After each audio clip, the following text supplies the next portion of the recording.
Welcome back to the Do Hard Things Today podcast. Today we have another special guest in the studio with us. We've got Jed Blackwell over there. He is running everything, the brains behind this operation, everyone's favorite triathlon and running coach, Katie Malone there. And we have a nutritionist. I thought I was a nutritionist because I know a little bit about food, enough to be dangerous. But we have a legitimate person here, Stephanie Machacek, who is going to talk to us. I like to say that name.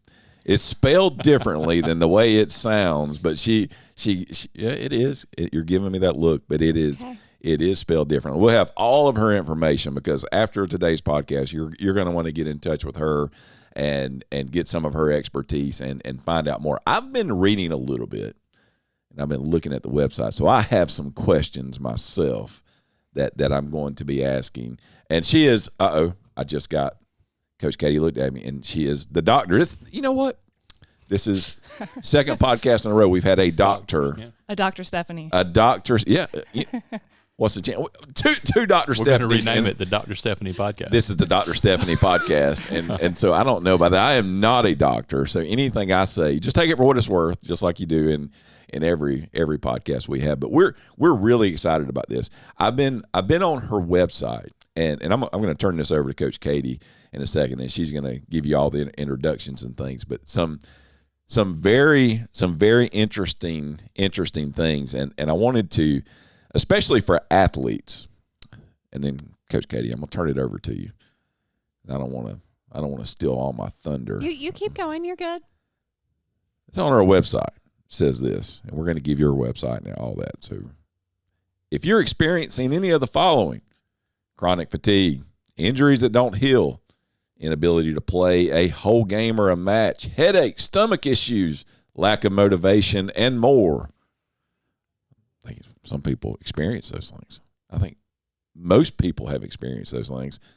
Then she says, then you may have a nutrition issue. And the good news is, oftentimes you just need a few tweaks of your food intake, timing, and quality to get you back to the powerful athlete that you are. So I am looking forward to diving into that. But without further ado, I'm going to turn this over to Coach Katie and the good Dr. Stephanie, and we're going to find out what she's all about, and we are going to give our listeners some great information. Coach Katie, how you been doing? I'm good. I'm just, this is our first podcast since Helene came to visit us, and boy, that certainly knocked me for a little bit of a loop. We're 10 days without power. I love camping in my house. I'm happy I have a house to still camp in. Yep. We didn't have any trees come down on our house. So, but it definitely kind of gave me some time to reflect because, well, I had no cell phone service. I had no internet. So, I had time, and it was good because it helped me kind of get my priorities in line for what I need to be working on in the fall. So, great perspective too. And for those that listen, we have people literally listening all over the world. We are halfway between Atlanta and Charlotte in the upstate of South Carolina, and the upstate of South Carolina and western North Carolina took a beating, especially western North Carolina. I mean, they took an absolute beating, just devastation. So we have been. That's why we did not podcast last week. We had no power. I mean, we intended to the Friday that the storm came through. Yeah. We decided that without power to run the board, we probably couldn't do that. Probably couldn't do that. So we've been doing a lot of relief efforts trying to help those people around us. But I think, times like this, you're able to step back a little bit and take a little perspective. And I know we were without power for over a week, and it's hot, you're dealing with some of those inconveniences, but then you look just, 30, 40 miles up the road and people have just lost everything. And sometimes it's good to call time out and just step back and just realize, how much you do have to be thankful for. So, our thoughts are with all the people that have been impacted with this, and, hope for those of you listening, especially if you've been impacted by this, maybe this just gives you a little respite from that, and just a little sense of normalcy, getting back on schedule. Yeah. So speaking of getting back on schedule, during the time that I was at home, I always have thought I have a lot of food at my house. all sorts of things stocked up, just in case I need to make a quick dinner. Well, I did really good for like 3 days. I had enough food to really have normal meals, eat well. And then that all I realized, wow, what I have stocked up is not gonna work. And because the grocery store was also closed, I had to make do with what we had. And I ended up eating some really weird stuff that I would normally never eat. Like what? You can't say something like that and not tell us. Okay, so like the one night I was like, okay, I have rice, I have broth, I'm gonna have rice soup. So we had rice soup. It was not the best. Then Low Country calls that bog. Yeah. I don't know. I could teach you how to make chicken bog. She doesn't understand bogs yet. I didn't have chicken that was good anymore. Okay. Right. And then listen to her voice. She does not understand bog. Bog. No, chicken bog. True story. The doctor over here doesn't. She doesn't understand it either. North. I have no there's idea a whole festival in Loris this weekend if y'all want to go, dedicated to chicken. It's chicken and rice and sausage and spices together. That's all it is. But I didn't have any of the rest of that to put in it. It was just like rice and broth. And then I had some potatoes. So I'm like, well, we'll have some potatoes. I'm like, nothing like having some starch for dinner. But, like it was just very interesting to me that in all my efforts to have like a really well-stocked kitchen, I really couldn't do a whole lot with what I had. And so I really felt like I fell off the wagon with what I was eating. And as soon as we got power back on, I was like, I just want some vegetables. I just want some protein and a starch and just like have a normal dinner. But anyway, so that just kind of leads me into what we're going to talk about today is food, nutrition, your relationship with food, which I'm assuming you cover some of that, Stephanie? Absolutely, yeah. Okay. So I was just really intrigued with your website. I went out there because Stephanie Morgan had been in here and we were talking and she was like, oh, you've got to meet Stephanie. Like because you're a dietitian or you're a nutritionist. What are you? I am a clinical nutritionist. Okay. So it's a little bit different than a dietitian. Okay. What's the difference? So the difference is with dietitians, they have an overriding board. And at this point, they have to have a minimum of a bachelor's degree. They go through some testing, some supervision. They have to get a certain number of supervision hours. And then what I am is a clinical nutritionist or a CNS or certified nutrition specialist, which sounds like you get it over the weekend, and I hate the name, but you don't. It's very rigorous. You have to have a minimum of a master's degree in nutrition, followed by 1,000 hours of supervision and a board exam as well. Wow. So it's very similar but different. They're two different boards, two different overlying bodies, and it depends on your state as far as what each can talk about and do. Right. But that is the reason why I actually decided to go on and get a doctorate in nutrition because one, the clinical nutrition side of things, the certified nutrition specialist or the CNS side of things is very functional. It's very, how are things connected? What is the root cause? Some of the RD academics is not as deep into that is my understanding. So that's why I chose the path that I chose, because I like to talk about gut health. I like to talk about how things are connected. I like to talk about, why magnesium does this and you need this as a cofactor, all of those things that kind of come and connect together. It was, in my opinion, and I might be, biased, but it was lacking in certain departments and I wanted to go deeper into that side of things. So very similar, RD versus CNS, very similar, but just a little bit different.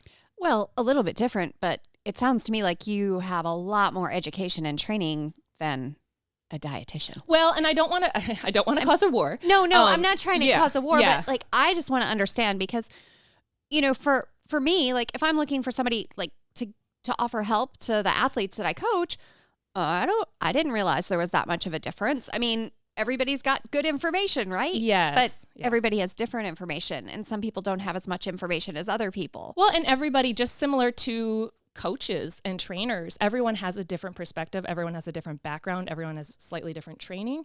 So RDs are great. You find them a lot in hospitals, in working in certain corporations, things like that. They do a lot of like tube feedings, that type of thing. We are not trained on tube feedings. Right. So that's a major difference that you'll find. You tend to not find CNSs working in hospitals or clinics. You tend to find them on, in private practice or certain corporation settings that are, workforce type of things like that.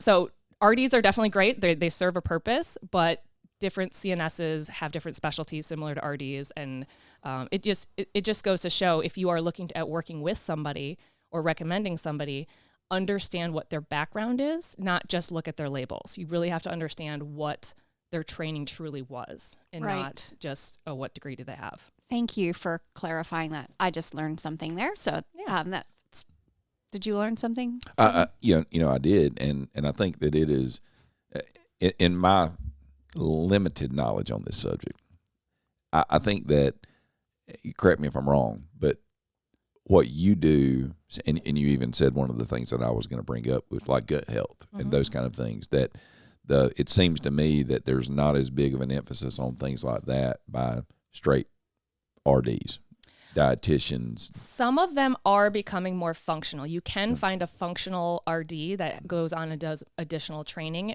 For example, in my doctorate cohort, we had a number of RDs who were getting their doctorate in nutrition and wanting to learn more of the functional side of things that they were lacking in their original training. Yeah. So you definitely can find RDs that have a more functional, more in-depth knowledge base. Yeah. But again, you just have to look at the training that they've gone through, not just the title that they have. Yeah.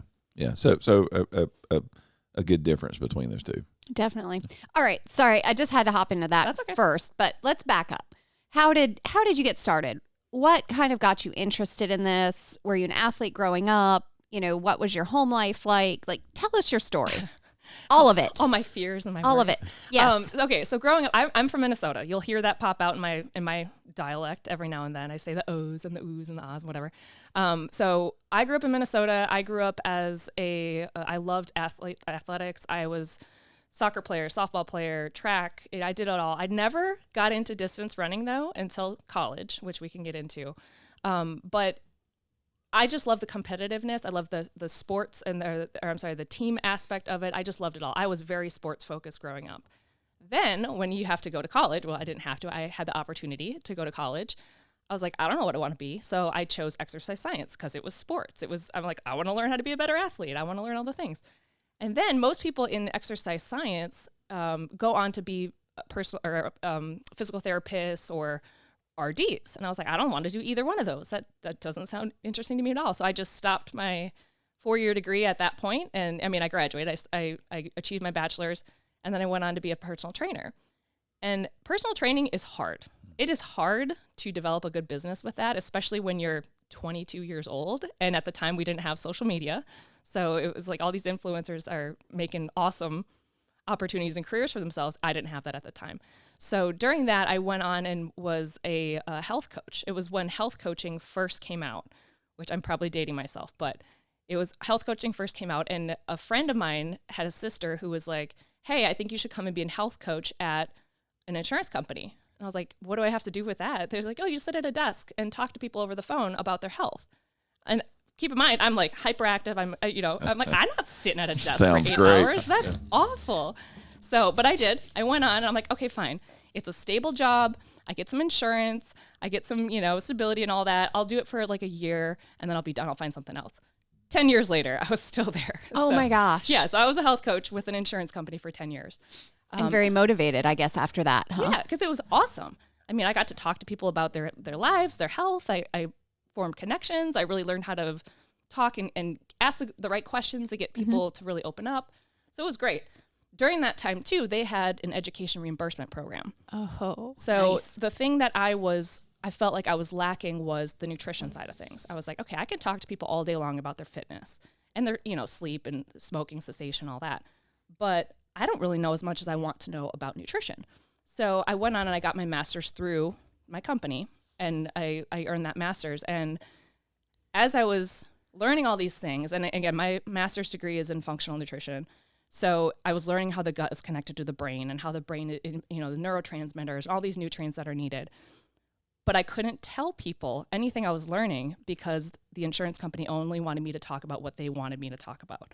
So I was very pigeonholed into what I could say, which was absolutely gut-wrenching. I would get off the phone with someone and just be defeated because I was thinking if they came to me in person, I could have such a deeper, more interesting conversation with them than just have some water and eat some vegetables, which is basically essentially what I was saying. So, at the time I was talking to my husband, I was like, I think I want to start my own business. And he's like, that sounds great. I support you. That's awesome.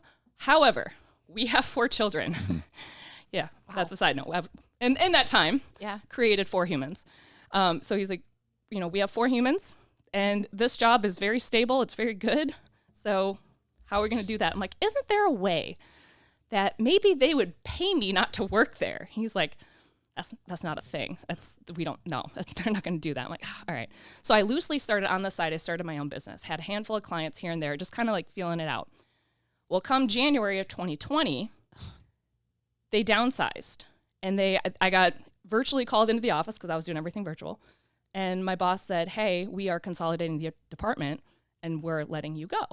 And I sat there for a second. I was like, I am getting paid not to work here because they gave me severance because I've been there for so long. And I'm like, that's exactly what I wanted. And he was like, are you okay? And I'm like, yeah. He's like, do you need the day? I'm like, sure. He's like, do you need to take tomorrow off too? I'm like, all right. Like, what else do you want to do, And so it was amazing. And so I really went full time into my own business in February of 2020. All right, stop right there for a second. Because you just said something that and Katie will tell you that it's kind of the way I operate. Okay. When you say something that's really, really good, we're going to stop and we're going to talk about it for a second. Okay. So you're basically getting let go, fired, whatever you want to call it. You're getting let go. Mm-hmm. Okay. What did you notice about that? Oh, she was happy. How excited. Well, that was a good day. Okay. Awesome. You know why you were? Because I manifested that and I wanted it to happen. Well, yeah, and it is something that many people find themselves in situations like you just found yourself in. And when they do, that conversation comes and it is devastating. Yes. They need the day. They need 2 days because they don't have any options. Mm-hmm. And they're not looking at it and saying, how can I better myself and what do I really want? You didn't want to be sitting there. You didn't want to be sitting there. And you wanted to do something else and you did something about it. And then so whenever that conversation came, then it became an opportunity of they're going to give me a severance, they're going to pay me not to work, and I'm going to be able to go do what I want to do. I think we need to call stuff like that out because that is you deciding and you determining your future and you being in control of it. And so I didn't want to let that go without our listeners hearing it. That is, you have the ability and the power to do those things. And you talked about manifesting these things of, you can speak. A lot of people, you speak things into existence. Mm-hmm. But if a lot of times that's not like some magical thing that's happening, but it is you, this is what I want to do. And what it does, it makes you start taking actions to get you to that point. So it's not like magic. It's like I'm doing the things I need to do to set me up for the path that I want to be on. Right. It's that inspired action is kind of what they say. But and don't get me wrong. There were definitely peppered in there moments of, oh my gosh, like, I can't believe that just happened. And am I okay with this? Am I not okay with this? Like, are we okay as a family? So I did have some of those kind of more intrusive thoughts. Like, It's called fear. Yeah. I mean, normal. It's natural. Yeah. But the overriding joy, I'm sure my boss is probably like, that's probably one of the most memorable letting goes that he's had to do because I was like, I'm good. I'm like, great. And I forgot to mention this. I was actually considering quitting very shortly, like if not that day, within the week. Yeah. I had talked to my husband, like, I kind of just want to quit. I'm so miserable here. And then that happened. I'm so glad I didn't quit. And then I got severance. So awesome. Well, continue. Yeah. I wanted to call time out on that. Good job. To call it out. Yeah. So going forward then February of 2020 hit and everything shut down. And, again, panic a little bit set in because I was thinking, okay, are people even focused on their nutrition right now? Because my business was nutrition coaching. And I was like, are people even worried about it? Like, I'm not worried. I'm worried about so many other things besides my nutrition. Is that even relevant anymore? What am I going to do? So I kind of decided to pivot a little bit. And I used that moment in those next couple of months when everyone was kind of in lockdown. And I reached out on Facebook to a bunch of different groups. And I said, who wants to virtually meet? I'm a nutritionist. I have my own business. I'm in this location. I'm looking to connect with therapists, pelvic floor physical therapists, which is how I met Stephanie. Other people within the wellness sphere. I'm looking to just connect. I want to meet up with people. And I spent 3-4 months just meeting people and networking and learning about other businesses and learning about how can I refer somebody to you? What would be a good referral for you? How can we help each other? Mm-hmm. So that moment was really beneficial. I still talk to people that I learned or that I met virtually in that moment. So it was probably one of the best things to happen at that point, because it allowed me to expand in other ways, to learn about how other people, because at the core of what I believe for every person is that everybody needs a care team, not one person. You don't need a one-stop shop. You need a care team. You need a fitness person. You need a MD. You need a nutritionist. You need a therapist. You need a team of people. So expanding my network into who is available to be that team for people was really helpful for me personally and for my business. Oh, I agree 100%. I mean, it's really the connections you make and what you can offer to people. Like, okay, wait, I know who you need to go see, who you're not going to find them on Facebook because they're working. Mm-hmm. And so I think that that's a huge part or piece of the puzzle, is developing your network. Mm-hmm. It's huge. Yeah. So, and just being able to provide quality referrals to people who are in their most, like in my profession, therapists come up a lot. You know, the need for a deeper, more, let's assess some trauma. You have some deep-rooted fear phobias. You have some deep-rooted, issues from the past with your family around food. And that's preventing you from making other choices, or it's created these beliefs around food that are impeding on your health now. So we need to have you address that. I can't address that with you. I could probably have I'm a good listener, but I don't know how to help you through it. Right. Which is why I would refer to a therapist. And, being that therapy is one of the things that is so kind of still taboo, unfortunately, but getting better. Mm-hmm. Knowing that, I personally know this person. I've talked to her. We I'm a good friend of hers. I trust her. You are going to have a good connection with her. I'm going to refer you to that person. So that was my goal, is to really make solid connections, not just surface level. Oh yeah, I met her once. Really good, strong connections, so that when I do refer someone to a very personal need like that, mm-hmm. I feel comfortable, that person feels comfortable, and they get the help that they need.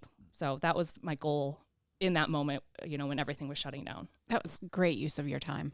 It really was. And it was fun. I got to meet people because, we were talking before, I mentioned I'm from Minnesota, and when you come down here, I moved here about 11 years ago or so.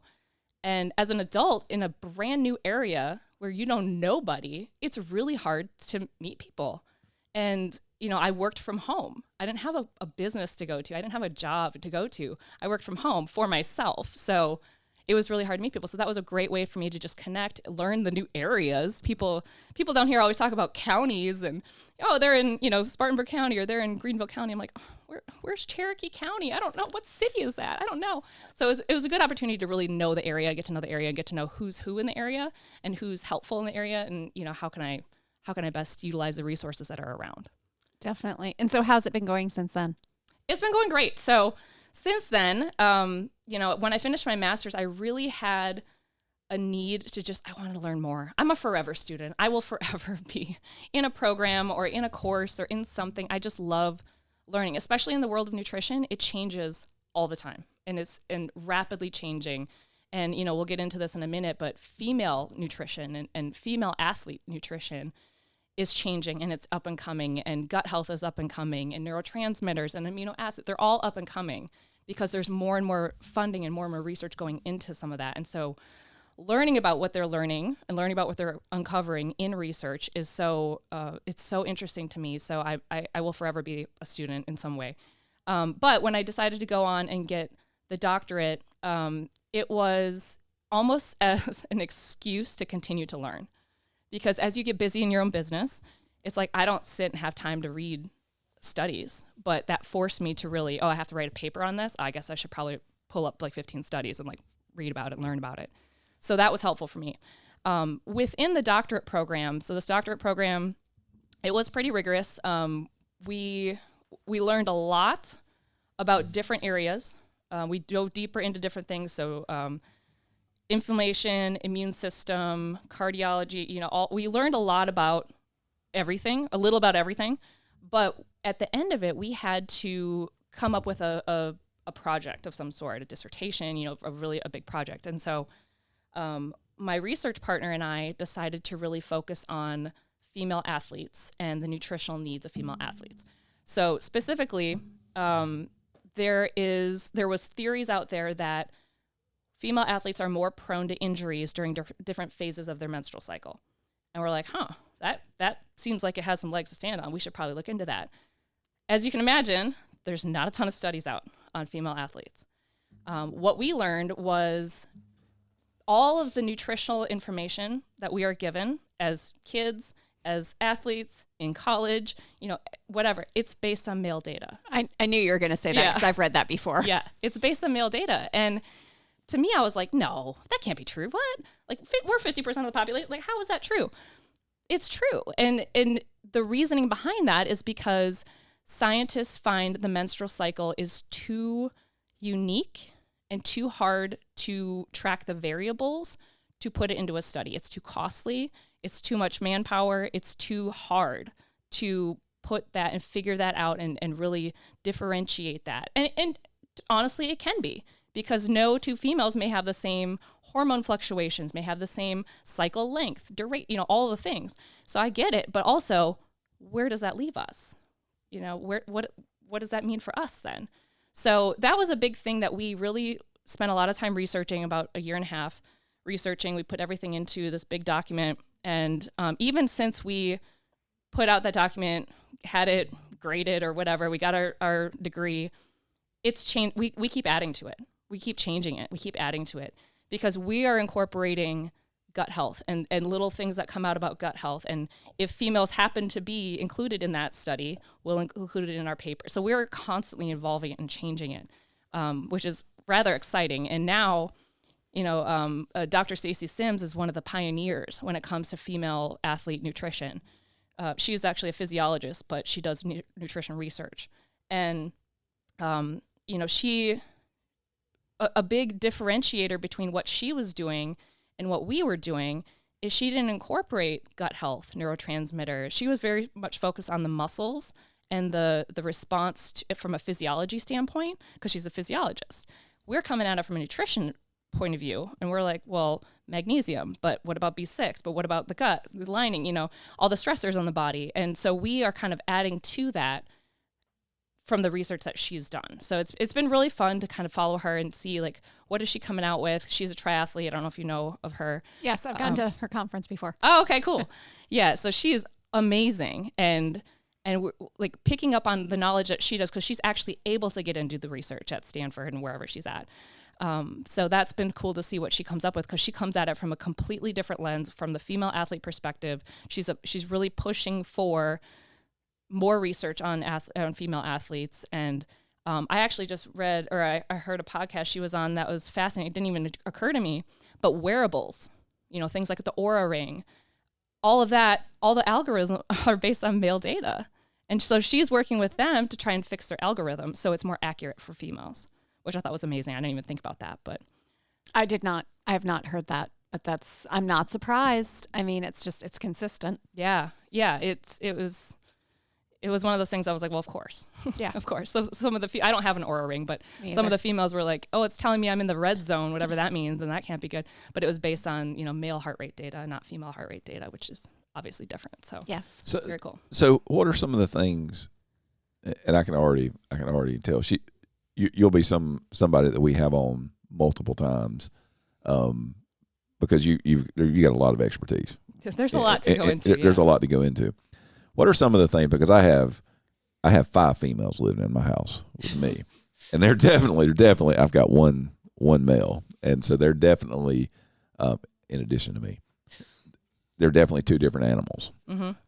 What are some of the things, just quickly, that you're finding out that are unique?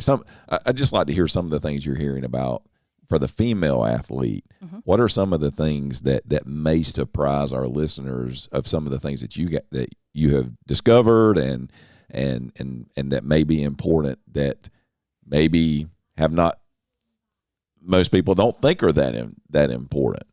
Because I've got a couple that are athletes in my house. They're in high school, they're 9th and 10th grade, and sometimes you feel like you're just like shooting you're just throwing darts at a wall with some of these things. So and again, some of that comes from my perspective of, okay, I know some of the things that work for me, work for boys and men, because all I've ever been in my life is a boy or a man. Mm-hmm.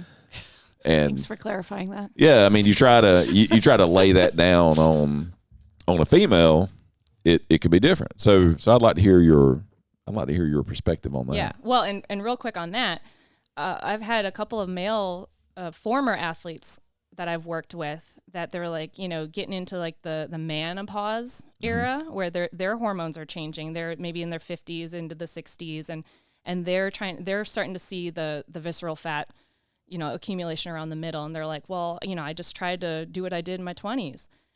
You're in a different phase. You need to eat differently. You can't be eating like you're still a high school or a college athlete when you're not. Like, you can't be eating 2 burgers and 2 sandwiches. Well, I always have double of everything. That's what I did when I was in my 20s.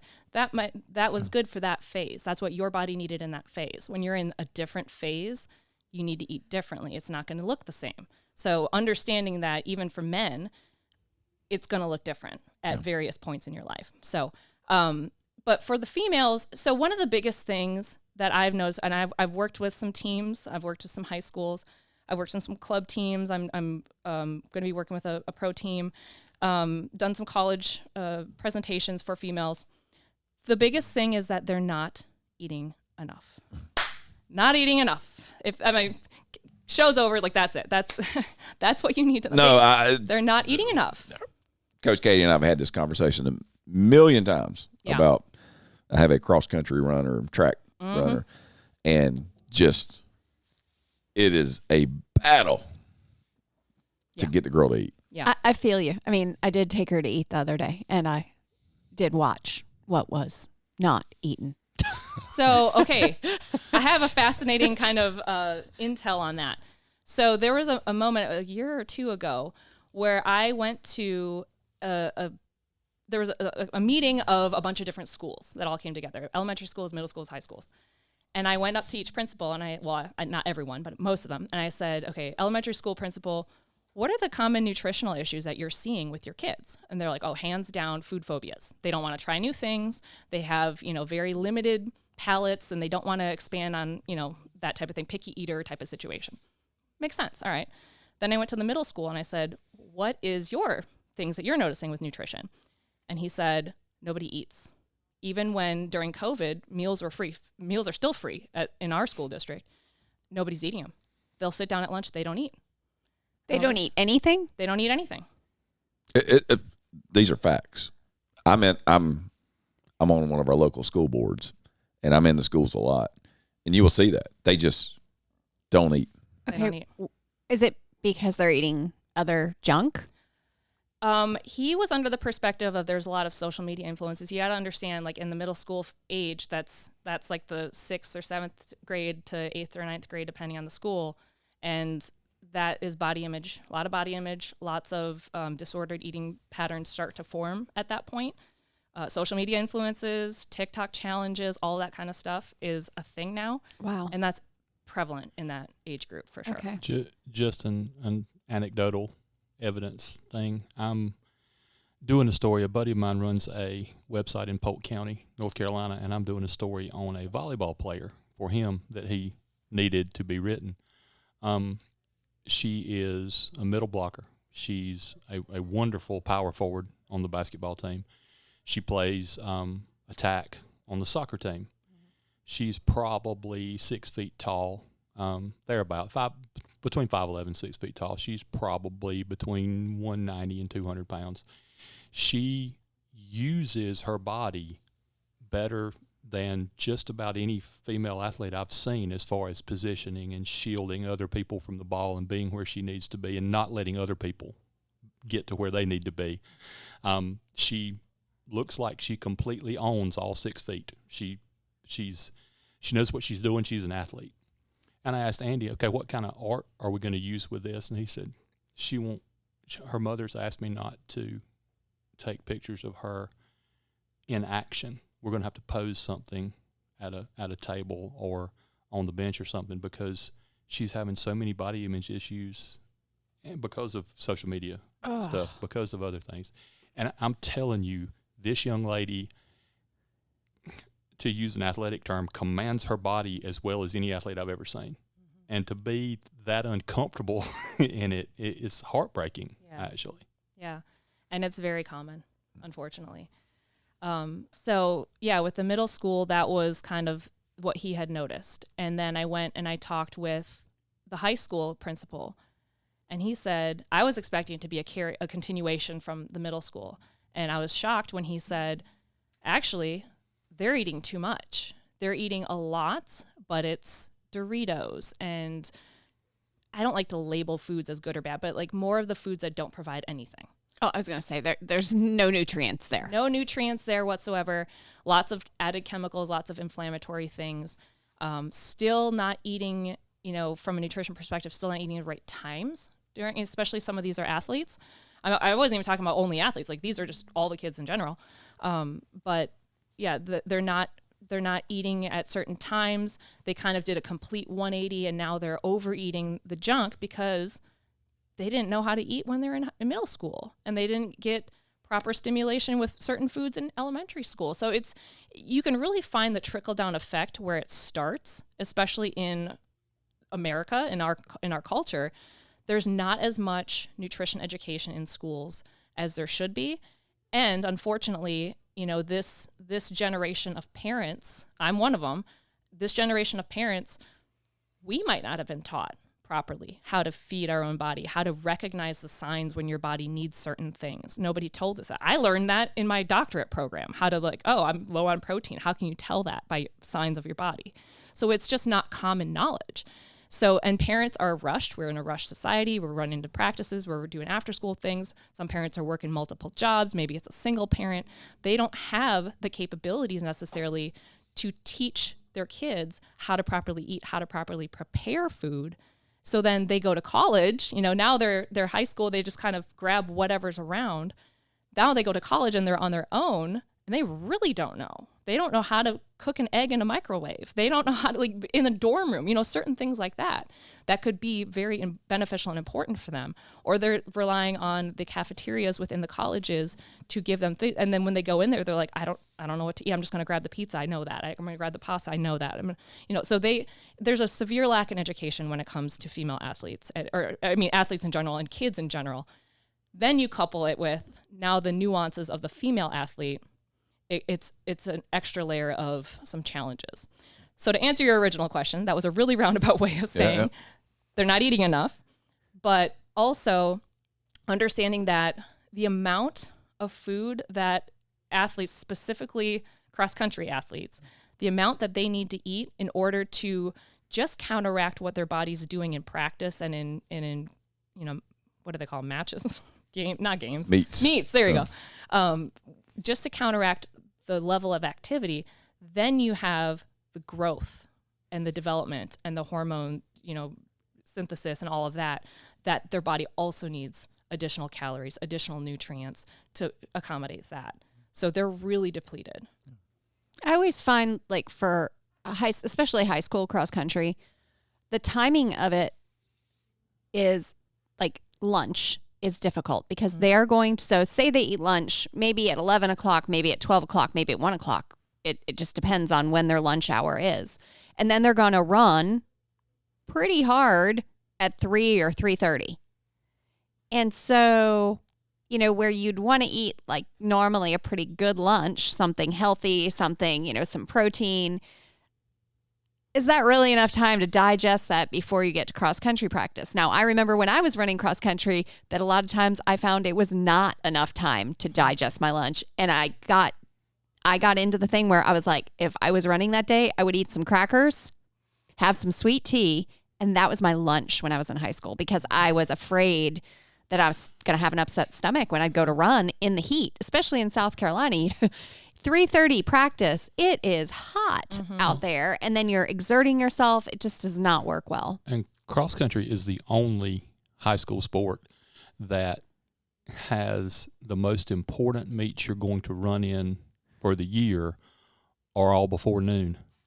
And to qualify for any of those, you've got to run your best after 4:30 in the evening. Yes. They're not. There's no consistency in the schedule. And there can't be because of school days, obviously. Right. But there's no consistency in the schedule whatsoever. When the state qualifier is at 8:30, 9, 10 in the morning at the latest, and your region meet, which you have to qualify in to get into the state qualifier, is at 5:30 or 6. Right. That's almost impossible to prepare for to what we're talking about here, how to get yourself on a schedule and consume the right things at the right time and know what you're doing and when. You can't. So that goes to as well, and you mentioned it, nutritional timing. Mm-hmm. And I've listened to a million different podcasts and opinions on for years about this, and that seems to be one of those moving targets that has been, hey, get your calories in, get your macros in. Does not matter when you get them in during the day. Bang, do it. To the most important meal is the one that you eat before and directly after a workout and exerting it. What are your thoughts on nutritional timing? I guess generally, and then specifically, I'd like to hear your thoughts of what you've studied for females. So generally speaking, what you mentioned that's just it. It's general. And any of the advice you'd see on Google or on WebMD or whatever, all of that is general. It's probably based on somebody else's opinion, somebody else's expertise, somebody else's experience. Nutrition has to be personalized. You cannot blanket statement anything when it comes to nutrition. You just cannot do it and have it be effective for everybody. So, for example, I've talked to 2 high school cross-country athletes in the last month, and both of them have very different nutrition fueling strategies. Even though they're running the same sport, they're roughly the same age, height, weight, but they're very different because one can't handle certain types of foods before a run, and the other does just fine. So you have to experiment with that. And, to your point of, what if your race is in the afternoon, but you're used to running at a certain time. If you target your strategy enough where I know I do well with half a protein shake before a run. You can do that before, no matter when your run is. You can try that out and see how that works. Or if it's more like, I don't prefer people to not have anything. I know a lot of athletes will be like, I can't have anything in my stomach. Even like gym goers, they're like, I can't have anything in my stomach before I work out. You can train your body to do just about anything you want it to do. And that's something I stress a lot with people, because typically when I get new athletes, they're like, I can't eat and run or eat and do a workout. And I'm like, okay, we're going to just start with something little. Work like into it, yeah. Half a banana or something really easy, really simple, or like a piece of toast. Mm-hmm.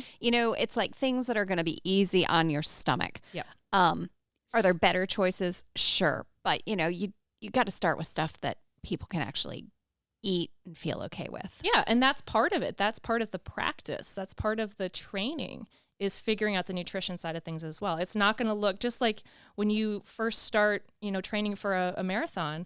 Your starting day one is going to look completely different than your finish line experience. Same goes with your nutrition. Your starting day one nutrition when it comes to your fueling strategy is going to look different, because that's the point. You're going to be tweaking and modifying and playing off the cues that your body gives you based on your recovery, based on your energy, based on all the things like that you're experiencing because of that fueling strategy. It's going to change. So you have to have that mental flexibility to be able to say, like, okay, that's okay that this didn't work. That's okay that I don't feel well with this.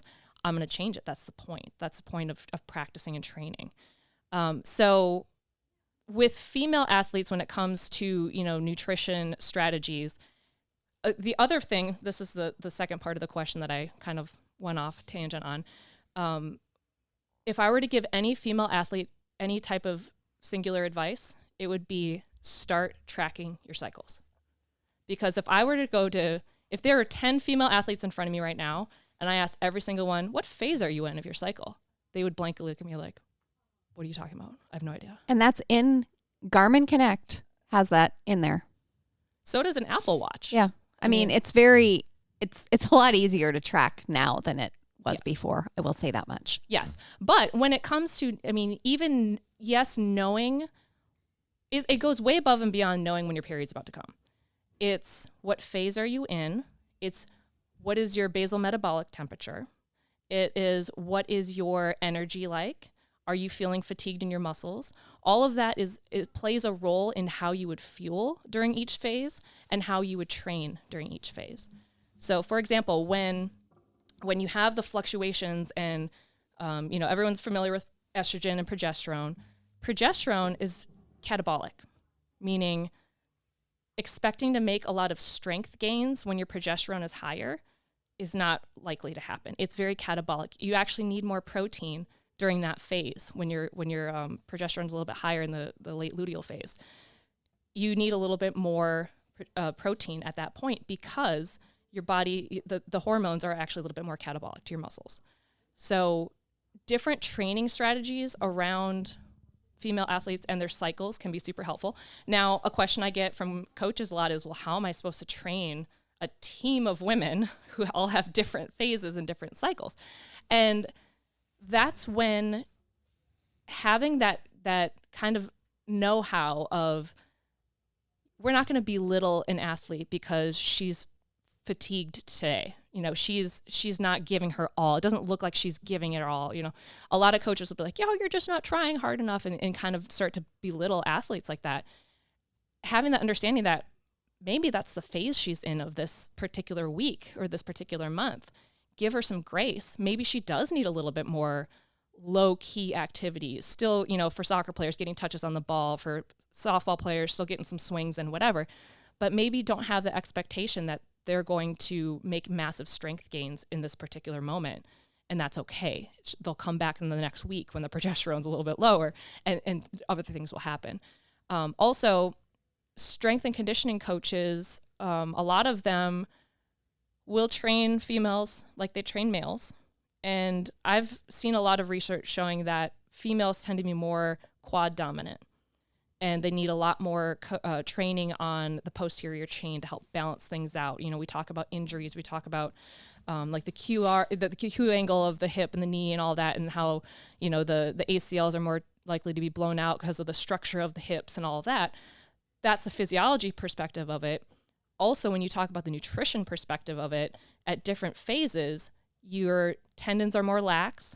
If you're not getting the right amount of nutrients because they're low energy availability, LEA, to begin with, they're going to be more susceptible at different phases of the month as well because of those hormone fluctuations.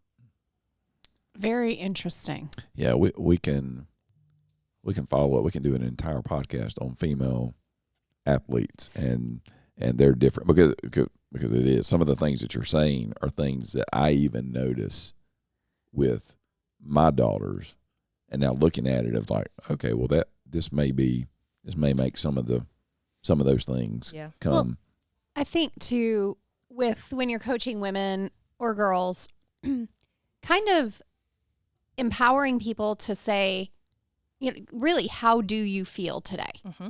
And listening to that, because typically most athletes, they want to go out there, they want to do well.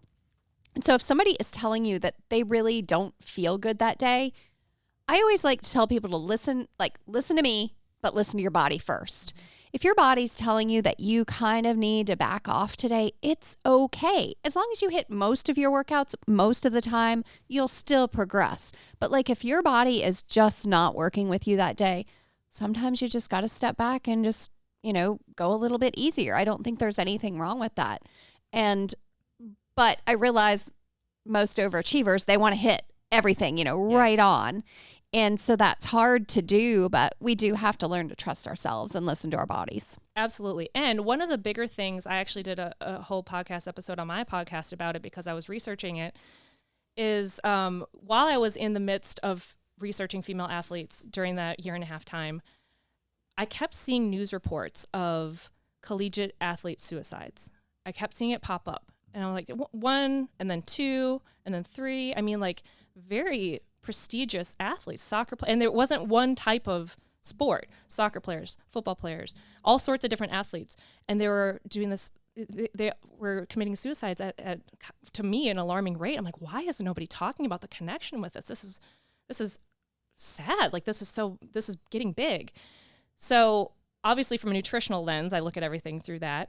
And I was like, I wonder if there could be a nutrition component tied to it. So knowing what I knew about just female athletes in general, but also, some of the nutritional deficiencies that we have seen that are common with females and males, but females specifically, I started thinking, like, what is the mental connection with that? Yes, some of these athletes were like D1 athletes, and there are a lot of pressure, a lot of scholarships are at risk, fame, for all the things are at risk.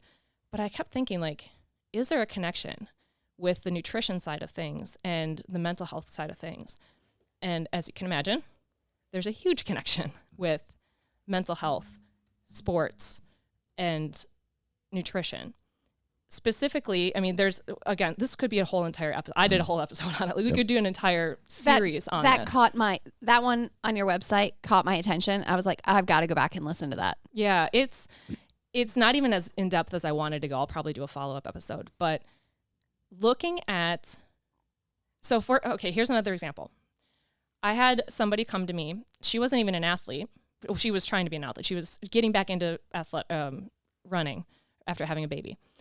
I did a micronutrient deficiency test on her, and it's just a urine test, pretty simple test. Some people say, oh, they're not accurate. Some people say, yeah, they're great. I think it was fine for what I needed it for. I did that on her. She also suffers from depression, was on a depression medication, anxiety medication. So we looked at her nutrients. After coming back from having a baby, she's quite depleted, as most women are. But what caught my eye was the inflammatory markers in her gut that are also related to nutrition deficiencies and are also connected to depression. And so I looked at this and I said, how's your depression symptoms? And she's like, they've been pretty bad lately. I'm like, I know. I can tell. I can tell by these inflammatory markers that are popping up. And it's as simple, I don't want to simplify it too much because it's very complex. But for her, it was as simple as the nutrients that you need to convert some of these amino acids into neurotransmitters, you're depleted in. It shows right here. You're depleted in zinc. You're depleted in magnesium. You're depleted in some of these. Let's get more of that in your diet. I'm not going to give her supplements. It was more like, we need to get some more magnesium-rich foods in your diet. We need to get more zinc foods in your diet, B3, B6, all of that, because those are the cofactors that are needed to convert some of these amino acids into neurotransmitters, and she was depleted in them. So for her, that was huge. That's fascinating that you can do that. Yeah, so that you can really see that. Those tests have been around for a while, but it's just knowing how do you read the data. Yeah, but you're not going to go to your doctor and he's not going to do that test for you, is he? Usually? I'm not sure. Maybe a functional medicine doctor might. I'm not sure what primary cares would. I don't think they have the time, honestly. Right. Or the training necessarily That's one of the reasons why I really wanted to have you on here, because I just feel like there's so many other ways available for us to live a better life and kind of succeed at life. It's not just how you eat, it's when you eat, what you eat. It's all of it. It's all combined, and it all plays into a role of us being successful at whatever we want to be successful at, whether it's running, whether it's just, living, feeling better, mentally feeling better. And I never knew that there was a component between, mental illness really and nutrition. I never thought about it. Yeah. And so, to kind of circle back to my point with athletes, when you look at most people have heard about the connection between gut health and mental health. Like there's, the vagus nerve and all that. But what people don't talk about is how disrupted an athlete's gut is. They're the overtrained athlete and the underfed athlete. When you combine those two things, your gut is a mess. It is inflamed. It's a mess. And so those neurotransmitters aren't getting properly converted or cycled out. And it's very disruptive. And so when you have these D1 athletes or even just high school athletes who already have a lot of stressors on them, whether it's peer pressure, school pressure, whatever the stressors are, then you couple that with a lot of them don't sleep well. They're not sleeping enough. You couple that with overtraining. You couple that with under-eating and not getting those nutrients in that they're needed to convert some of those neurotransmitters. It's a massive storm of it. To me, it was almost like, well, no wonder there's been an epidemic. And actually, I found a study from 2023 or 2024 that said in the last 20 years, suicide rates in D1 and D2 athletes has doubled. Wow. Yeah. you mentioned the word. You mentioned two things that I wanted to talk about after looking at your website, and they're becoming more and more prominent in nutrition. It's inflammation and then gut health. Mm-hmm. And how big. There are some people that believe inflammation is it is the end all. Mm-hmm. Inflammation causes everything. I mean, no matter what the disease is, no matter what the malady is, it's caused because of inflammation in your body. And then the second being gut health and the importance of gut health. And people I don't think most people understand what it really, when you talk about gut health, what does that really mean? So those are two big topics, but let's touch on both of those. And again, just generally speaking, we have a lot of regular people that listen to the podcast. We also have a lot of people that are in some kind of athletic endeavor. Talk about those two things and how do you even address those, or even know, like I said, what are some symptoms that you may have of inflammation, or even looking and saying your gut health may be messed up or out of whack? Yeah. So inflammation, I think immediately most people think of arthritis. They think of joint pain in inflamed, or maybe they think of like a cut that's like swelled up or whatever.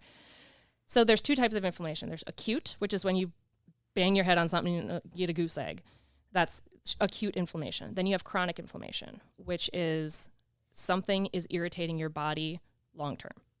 So inflammation, when you break it down just in the simplest form, it's your body's immune system responding to a threat. That's what it is. So if it's a cut, your immune system is responding to the threat to seal it up, to protect the cells around it, and you get inflammation, you get pain, you get redness, you get swelling. If it is internal, whereas, to your point, I love that you said that, because I hear that a lot, like inflammation's the root cause of all disease. For something to be a root cause, it has to be at the very top of the chain. Inflammation is caused by something. It's not the root. It's a symptom. Something is causing that inflammation. That's the root. Whatever's the cause is the root. So it's not the root. It is a source. It is common among a lot of diseases, but it is not the first, domino to fall all the other dominoes, or to knock them all over.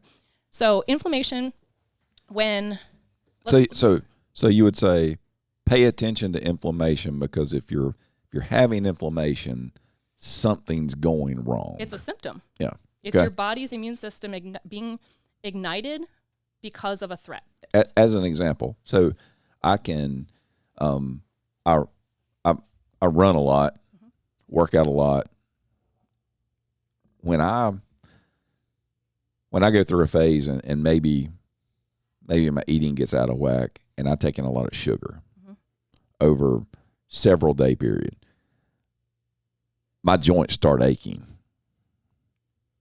When I remove it, all of a sudden my joints don't hurt anymore. Yeah. And so it's, okay, inflammation's not my problem. The cause of the inflammation. Sugar's my problem. Exactly. So that was the trigger. Yeah. For you in that situation. Yep. Sugar is a big trigger in a lot of our inflammation in America. It's I don't think sugar is bad. I think the amount that is in our food system is not helpful at all. So people will be shocked when I'm, having a cupcake at a birthday party. They're like, "What? You have sugar?" I'm like, "Yes, I do." But I also monitor sugar in other forms. I don't want it in beverages. I don't want it in ketchup. I don't want it in my soups or whatever. So we could, again, do a whole nother thing on sugar. I don't think sugar is evil. I think it can be used at appropriate times, especially for athletes. We can get back to that in a second. But yes, when you notice the cause and effect in your body of having maybe it's even a threshold amount of sugar, if you go above that threshold and now it's caused all these inflammatory, painful symptoms, you've reached your max. Like that's not supportive for you. Yeah. So whether that's, 50 grams of sugar, whereas, with Katie, she might be good with 50 grams and she doesn't have any of those symptoms. So again, individual approach. You're looking at me like, I don't have sugar ever. Oh, me? Yeah. Oh my gosh, I live off sugar. What are you talking about? Cool. No, I probably have disordered eating. I eat everything. No. Sweet. That's not disorder. That's I'm not I'm not that person. Okay. You were looking at me like, don't. No, don't I say was sugar. I was thinking, I was like, how much sugar do I actually eat? A lot. Anyway, But love sugar. It can be supportive in certain regards. Anyways, we'll get to that in a second. So the trigger for you in that specific situation is the sugar, and that's a contributor to the inflammation. It's very rarely in nutrition that you'll find there's one thing that is the cause of everything. It's layered. It's multiple aspects. Again, we're functional. We are intertwined system of organs and body systems and all that.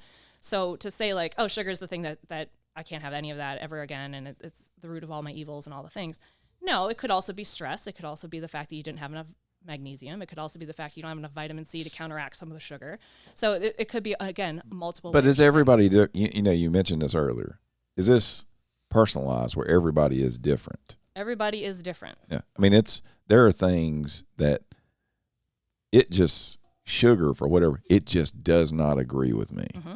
It makes me, I get foggy head, I get brain fog, I get irritable, my joints ache, those kind of things. Other people, they're just like carbohydrates through the roof. Katie's over there saying, yes, carbohydrates through the roof. Yeah. And that works for them. And so I think, part of the point here, when you talk about this care team that you've got, is having someone that is working with you individually to be able to help you see, okay, what are the patterns here and what works for you, what does not work for you, and then practicing that. Yes. That's something that you said that intrigued me, of practicing your nutrition instead of just I think a lot of people, they just, whatever's trendy at the time, hey, I need to be on keto. Mm-hmm. Need to drop some pounds. Let's do keto. Yeah. Let's do carnivore. Or no, let's cut out all meat. Okay, now let's just cut this out. Let me try this, and it becomes just this chase. And then they're confused. Then they're How confused. Do I eat? Well, Cindy, I know Cindy, and she does keto, and so I need to do keto. Yeah. Or I know Joe, all he eats is steaks. It's the only thing he eats, and it works for him. Yeah. So I'm gonna try that. And it becomes this just increasingly, people become more and more frustrated. Yeah. Then they just give up. They do. And then they feel like there's something wrong with them. Yeah. Which is not the case. But when it comes to personalized nutrition, one of the bigger things that is helpful to have somebody help you through it is having somebody notice your blind spots. We all have blind spots when it comes to multiple things in our lives, but nutrition is one of them. So for example, I had a client who had massive migraines all the time, like 3 or 4 migraines a month. It was miserable. She was, so first thing I said was, what is your diet like? Let's look at, what you're eating. And she was having, 3 or 4, maybe 5 servings of dairy most days. And I was like, do you think you might have a reaction to dairy? And that's a contributor to your headaches. And she's like, no, I've been having dairy my whole life. I've never had an issue. And I'm like, when did your migraines start? She's like, well, I've had them my whole life. Like, okay. Just for giggles, why don't we just try reducing that for a few weeks and just see? Again, trial and error, cause and effect. We're figuring things out. She gave up dairy for about 3 weeks, and she's like, my headaches are dramatically reduced. I was like, cool. That's cool. So again, blind spot for her was, it can't be the dairy, I've had it my whole life. Where I'm like, but it could be. Like, maybe we should try that. So yeah. So with back to the conversation, again, we go on tangents because there's so many things that we can talk about. So inflammation and gut health.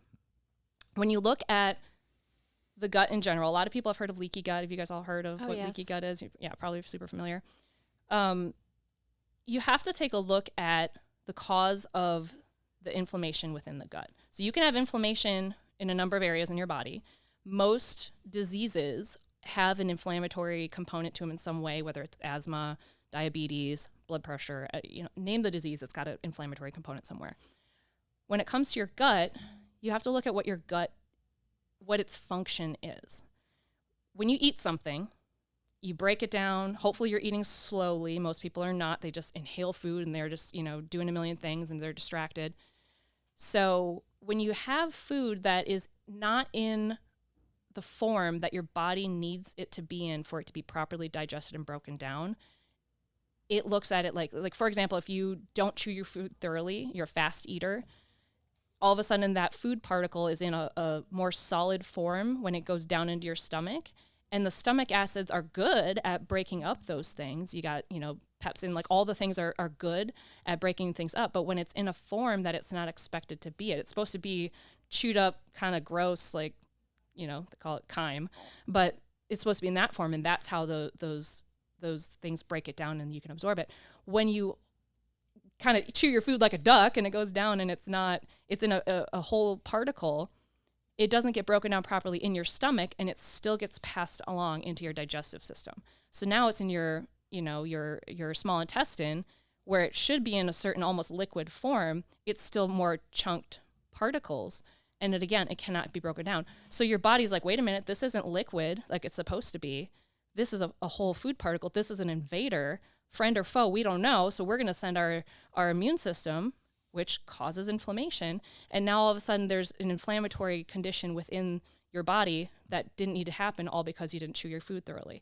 Now, wow, that also can happen with, you take a look at what we're eating, what our kids are eating, all these food colors and food dyes and all these preservatives and all these like chemical forms of sugar and all these chemicals that are now in our system or in our food system. They're not nutrients. They're not foods. They're chemicals. So your body doesn't recognize it as a food because it's not. It's a chemical. So it's like, oh, that's not a friend, that's a foe. It sends the immune system response to battle it, causes inflammation. So you can kind of see how that, based on what we're eating, it can cause an inflammatory response within your body. It can have symptoms. Symptoms would be pain, gas, bloating, could also be fatigue, could also be brain fog, like you had mentioned. There's a host of symptoms that it could be. Also, when your gut is inflamed, your gut is the number one place where you absorb nutrients. So those nutrients may not be getting absorbed. So even if you were having, say, a multivitamin, or you're having like a ton of, magnesium or B6 or whatever in your diet, you may not be absorbing it because your gut is inflamed and it can't absorb it. So that's just going right through. So you could still be malnourished at that point. I'm signing up. I'm like, whoops. Well, just lost my headphones. Well, here's what I've learned, because we'll get a ton of feedback from this and a ton of questions from this. Here's what I think we need to do. I think we need to do a follow-up podcast to this. Definitely. And at some point. And take some questions in. You've given us a lot to absorb. It's fascinating. Yeah, it's fascinating. Fascinating is a good word. It really is. I mean, the things that you're talking about. What would you? We're going to wrap this one up, and then, like I said, we're going to do a follow up, because I know we're going to get a lot of questions, a lot of feedback, and a lot of people will. We'll put all of your information in the show notes and let you share that in a second. But what would you say in wrapping up to people out there that are listening? And again, it's maybe hard to do this because it's a general question, but what are 2 or 3 things nutritionally that you would feel confident saying that pretty much cover the spectrum of people that you see in our current society? Maybe bad things we're doing, things that we don't need to be putting in our body, whatever it may be, but just maybe 2 or 3 things that you would leave.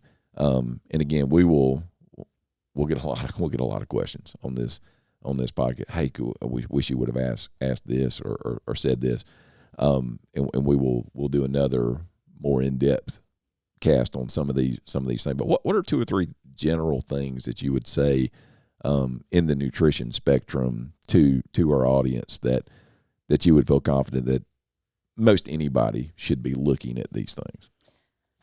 One, you have to know where you're starting from. So I don't necessarily feel like people need to track every morsel of everything that they put in their body.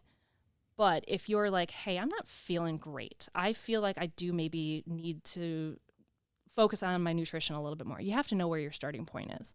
So I would say track your food, not necessarily weigh and measure every single thing, but food response, like how does your body respond to food? So you'd be tracking the timing of your food. Like, when do you have your first meal? What is your first meal? How do you feel after that meal? How do you feel at your next meal? When is your next snack? Do you have a snack? What are you having? Track it for a few days, maybe a week if you can, to just get a baseline understanding of where you're starting from. Then if I were to say anything, quality and quantity are the two things, and timing. Quality, quantity, and timing are the three things that are most important. That if you can zone in on those three things, you'll feel so much better. So quality, I don't mean you have to eat super clean, no chemicals, no anything. I just mean, are you getting the basics? Are you getting vegetables in your diet? So many people just flat out don't have vegetables. Are you getting vegetables multiple times a day, which is ideal? Are you getting like 5 to 7 vegetables in a day? That would be the goal. If you're at, no, I get 1 at dinner. Okay, start there. Add 1 at lunch. Add 2 at lunch, whatever. So baseline quality of things. Are you getting more chemically made foods, or are you getting more earth-grown foods? Like, where do you at with that? You don't have to have a perfect mentality when it comes to it. You do have to find the balance that's right for you and your budget and your lifestyle and all of that. But look at the quality of your foods right now. A lot of people are just like, I have a protein bar, I have a protein shake, I have a gel, I have a thing. It's like, where's the real food? Where's your real food? Are you having a real meal? So quality, that's what I mean when I say quality. Quantity, are you actually getting enough? After you do your food and mood kind of journal, are you actually getting enough food? Do you really feel like you're getting enough? And I would have a second set of eyes on that, because to you might be like, yeah, I'm totally getting enough. It's fine. When somebody else would be like, you're coming in way short. And you're coming in way short on a lot of things like protein and carbs and fiber and all the things. So that's what I would say is really just look at what you're doing right now, and where do you feel like you could add in? I always like to talk about adding in versus taking out. Where can you add in some of those more nutrient-dense foods throughout the day? All right. Thank Katie, you. You have any questions? I got a lot of questions. I have so many questions. We'd be here all day. But we're going to wrap it up. And we are, and we're getting her on the hook. Yeah. To being a regular on the podcast. Oh my God, to be honored. To be able to just talk. I mean, I know what I'm good at, and it's like maybe 1 or 2 things. And giving nutritional advice is not one of them. No, it's definitely not one of mine either. That's why I was like, ooh. Yeah, she's gotta have excellent. You on. And I've learned so much today. Thank you. Good. Thank you for having me. This has been awesome. So tell everybody, and again, we're going to have you on as a regular, but tell everybody where they can find you, your website, your podcast. Tell everything that you can tell, and then Jed will get all this information too and include it on our show notes. Okay. So you can find me. My website is foodfactornutrition.com. That's my company. On my website, I have my podcast linked to my website, so you can go on there. Honestly, I haven't updated my website in a while because But it looks great. Oh, thank you. Thank you. So like, even though to you, you're like, oh, I haven't done anything with it. It looks great. I don't know that you didn't update it. Super. Okay, then it's totally great. Updated. It looks great. Yep. So you can find my podcast on there. I also do free consultations.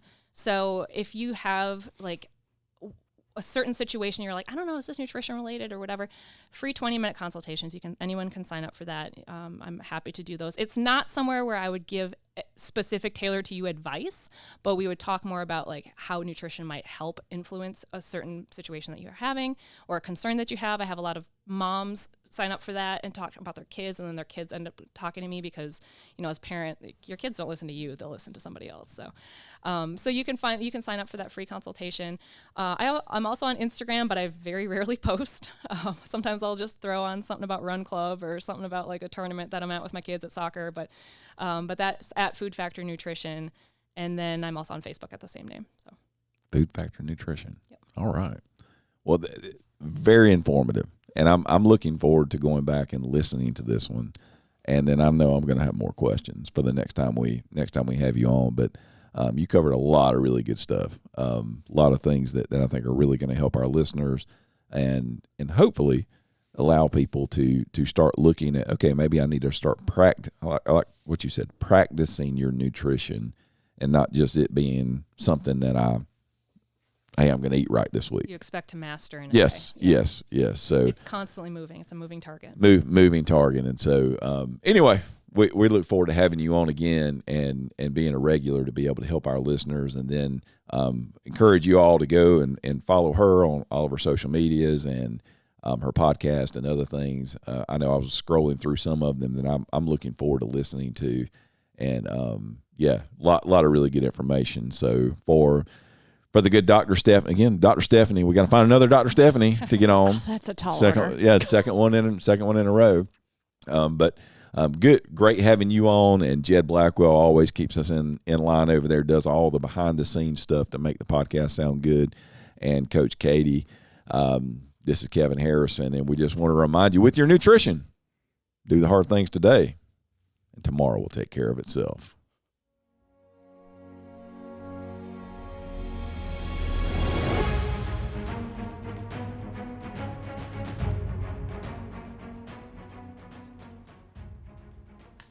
My headphones kept